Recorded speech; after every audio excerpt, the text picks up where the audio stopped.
Sala de Música. Apresentação, João Carlos Santana. Olá, boa noite. Hoje, sábado, está começando o Espaço de Música da Rádio CBN. Seja bem-vindo.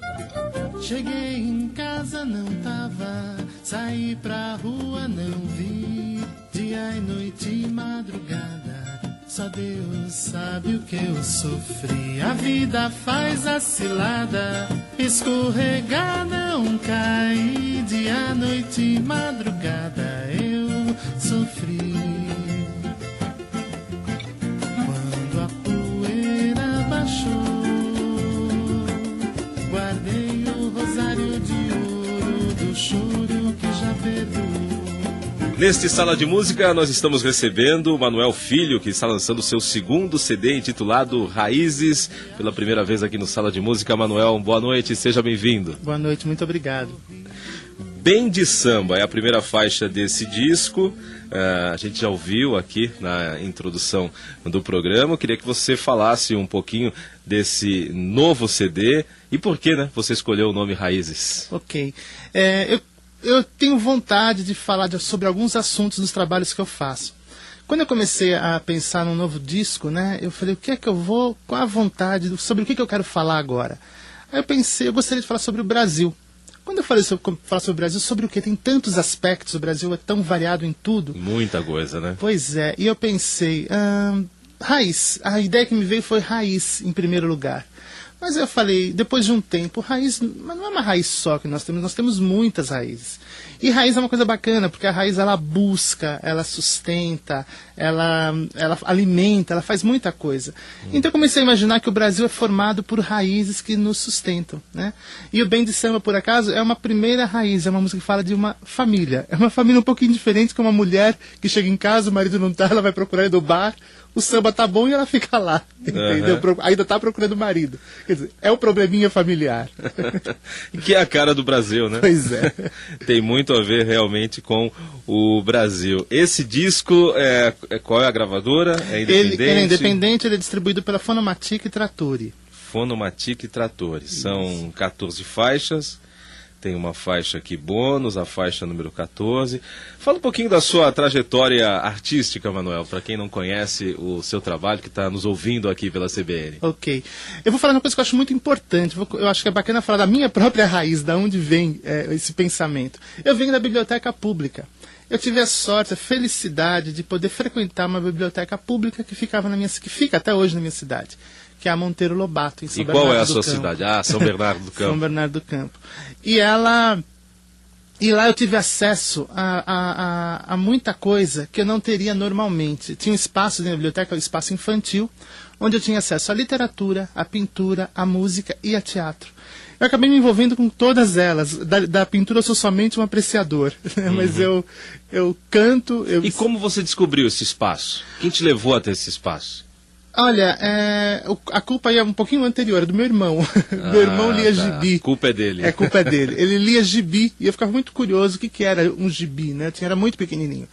E aquilo foi me despertando o prazer de ver a leitura, de ver alguma coisa assim. E aí para a biblioteca pública foi um passo para onde é que tem, perto da escola, onde isso aqui também era pública, era uma escola pública, perto, que não tinha uma biblioteca por acaso, e eu fui, e pertinho tinha essa biblioteca. O que me atraiu provavelmente foi o teatro, né? Eu vi que tinha muita brincadeira, eles faziam fantasias, brincavam, e tinha o Clubinho Saci Pererê, logo me enfiei no Clubinho Saci Pererê e lá fiquei alguns anos.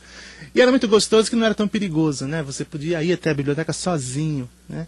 Então, eu acho muito importante que as pessoas frequentem as suas bibliotecas. A gente tem tido algumas novas experiências com biblioteca muito bacanas. Você vê que estão recuperando a Mário de Andrade aqui em São Paulo. Tem aquela a Biblioteca São Paulo, no Carandiru, que é onde era o presídio, né? Então, a biblioteca pública é muito importante, né? E aí o que aconteceu? Eu fiz teatro lá, comecei a me interessar muito por teatro, música, ouvi aqueles LPs antigos, que era a coletânea que vendia na banca de jornal, Dorival Caymmi, Noel Rosa, Tom Jobim, e era uma música muito boa. Era o seu playground, a biblioteca pública. Era mesmo, e lá eu brincava muito, tomava chares, dava um chazinho para as crianças, era muito divertido. E eu fui desenvolvendo essas aptidões lá. Aí eu fui fazer teatro, eu fiz teatro, realmente fiz uma escola de teatro, me formei na escola. E fui trabalhar como ator. Eu fiz alguns espetáculos que eu gosto muito. Eu fiz na comemoração dos 500 anos do descobrimento do Brasil, eu participei de um espetáculo musical com músicas do Toquinho, projeto do Ziraldo, tinha um monte de gente bacana. E eu fiz 2 personagens importantes. Eu fiz o Pedro Vaz Caminha, né? E fiz um personagem que era o meu xará, que era o Rei Dom Manuel o Venturoso. E era muito curioso fazer esse personagem, porque foi ele que mandou, que determinou que as caravelas fossem lá descobrir o caminho das Índias, que acabou dando na viagem que descobriu o Brasil, e eu tinha a mesma idade que ele, quando eu estava fazendo o personagem. Olha era só que coincidência. Era muito. E eu me chamando, eu não contava para ninguém, mas eu sabia porque eu fui pesquisar. Né? Eu fiz teatro, então, aí eu fiz musicais, eu fiz o Mágico de Oz também, eu participei de uma versão do Mágico de Oz, fiz os Lusíadas, que foi direção da Ruth Escobar. Aí já cantando e interpretando, né? É isso, eu sempre me atraí muito pela área dos musicais, né? O que eu posso fazer aliando canto e música. E disso de ficar esperando às vezes para você em cena, que você demora muito às vezes para chegar até a sua cena, eu ficava sentado vendo a cena dos amigos e tal, e comecei a fazer uma música, né? Eu fiz uma música chamada As Naus, que está no meu primeiro disco, que ela fala do que é que o marinheiro ia encontrar no mundo, né? Como é que imagina só, Portugal naquela época talvez tivesse 1 milhão de pessoas, não tinha o que fazer, não tinha, o único destino dos homens era ir para o mar. Né, para ganhar a vida. Então eles foram para o mar e eu imaginei como seria. Então seria algo assim: navego, ir ao mar é o que me resta. Navego, ir ao mar é o que me resta. Atento, seguindo os rumos dos ventos, das correntes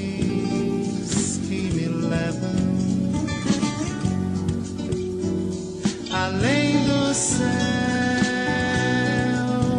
que conheço, perdido estarei no meio do mar vazio.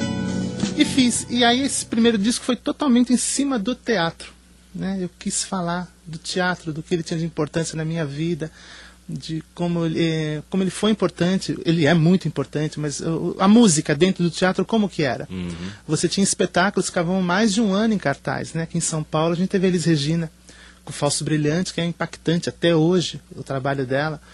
E, infelizmente a gente não tem mais esse tipo de trabalho. Eu não sou contra que mudem as coisas, tem que mudar, tem que acrescentar, temos que ter novas mídias, mas eu não gosto quando eu vejo que, sabe, vamos deixar o passado, que o passado não interessa, né? Não, a gente tem tanto a aprender.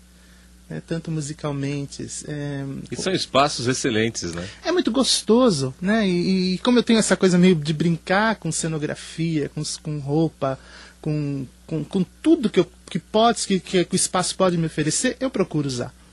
Aí eu estreiei esse espetáculo no Teatro Augusta, fiquei 1 mês em cartaz, foi muito bacana, que eu busquei, até fazia no espetáculo uma pequena ceninha em homenagem a Elis Regina. O espetáculo do primeiro disco. Do primeiro disco, né? Eu até fazia uma pequena homenagenzinha ao Falso Brilhante dentro do espetáculo. Eu cantava uma música que ela cantava no espetáculo dela, mas muito brevemente. Tinha um título esse primeiro disco? Tempo. Tempo, porque o Tempo é uma música que eu fiz para uma peça de teatro que eu escrevi, né? E essa música eu tive a sorte de ter sido gravada pela Laide Costa, que é uma cantora que tem uma representatividade muito grande na bossa nova, né? Me consta que ela era uma das cantoras favoritas do Tom Jobim e tudo. Eu falei, oh meu Deus, verdade. É muita sorte. E o Theo de Barros, que fez o arranjo, que é a pessoa que fez o arranjo pro Disparada. Então eu falei, opa, o que é isso, né? Tô gostando dessa brincadeira. E aí, enfim, acabou o tempo, e eu fiquei. Acabou o tempo, o período, acabou, né, o tempo de trabalho, né, desse primeiro álbum. Isso. Né? E eu comecei a mexer, a pensar em outras coisas. Né? Aí eu volto um pouquinho para a biblioteca pública, já te falei de teatro, te falei de música e de literatura.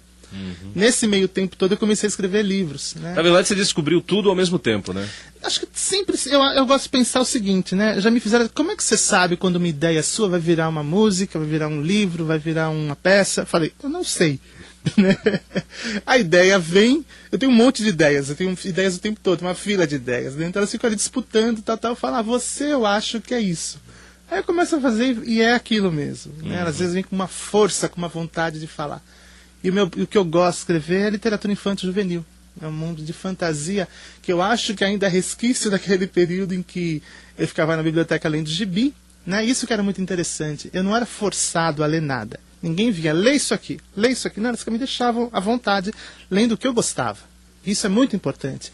Você deixar as pessoas descobrirem o que elas gostam. Né? Que a literatura não pode ser uma coisa assim, ler porque é famoso, porque você tem que saber. Não, às vezes estou lendo aquilo e não gosto. Qualquer segmento da arte, eu acho que é mais ou menos por aí, né? É por aí. A liberdade é fundamental para a pessoa descobrir o caminho que ela gosta, que ela quer seguir, enfim, né? Com certeza.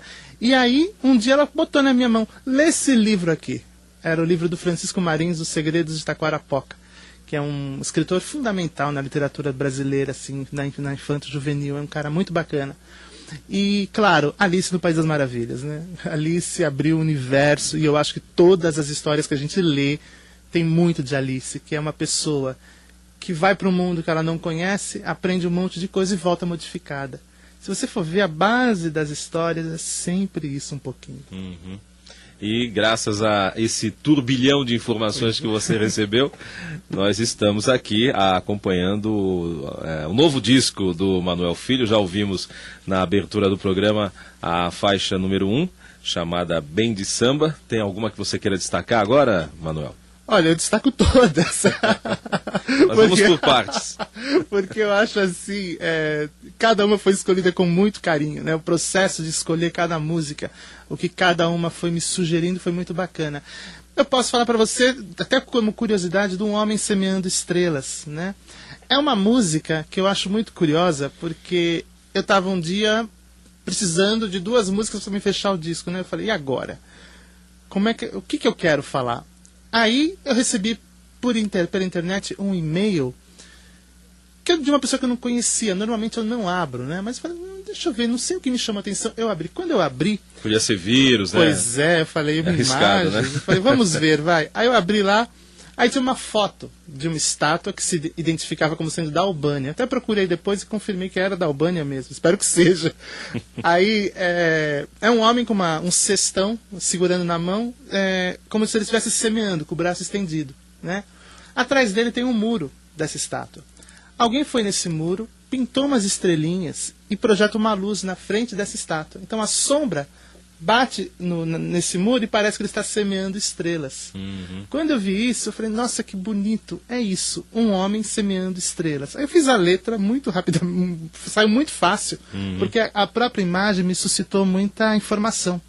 Por que ele semeia estrelas? Da onde vêm essas estrelas? Do que é que nasce? Será que ele guarda? Será que ele tem uma para me dar? E aí eu fui fazendo essa letra e passei para minha parceira compositora, com quem eu faço muita música, que é a Cristina Lemos, e ela fez a melodia. Aí a gente fez a base, gravamos a música, né? Mas eu achei que estava sozinha a música. Eu falei, que coisa, essa música não é só isso. Ela tá me pedindo alguma coisa, né? Porque ela me pedia um arranjo vocal, né? Então, esse disco eu tenho muitas parcerias. Tem muitas cantoras cantando comigo, porque o tempo era muito solitário. Eu fiz quase tudo, música, cantava sozinho. Falei, não, peraí, o Raízes é Brasil, é mais gente, não sou só eu. Uhum. Então eu canto essa música comigo mesmo. Que nem o Adoniran falava que ele compunha com ele mesmo, né? Essa eu canto comigo mesmo. E o arranjo vocal foi a Fernanda Janezella que fez, que é uma arranjadora que canta comigo nesse disco também. E ficou assim, eu acho que ficou uma música bacana. Eu sou suspeito, né? Vamos ouvir então Um Homem Semeando Estrelas. Eu vi um homem semeando estrelas, achei tão bonito e fiquei curioso imaginando o que iria brotar. Elas se espalhavam pelo chão, ou seria pelo espaço. De onde eu estava, eu só via que corriam pelo ar. Intervalo aqui no Sala de Música, voltamos em instantes. Sala de Música.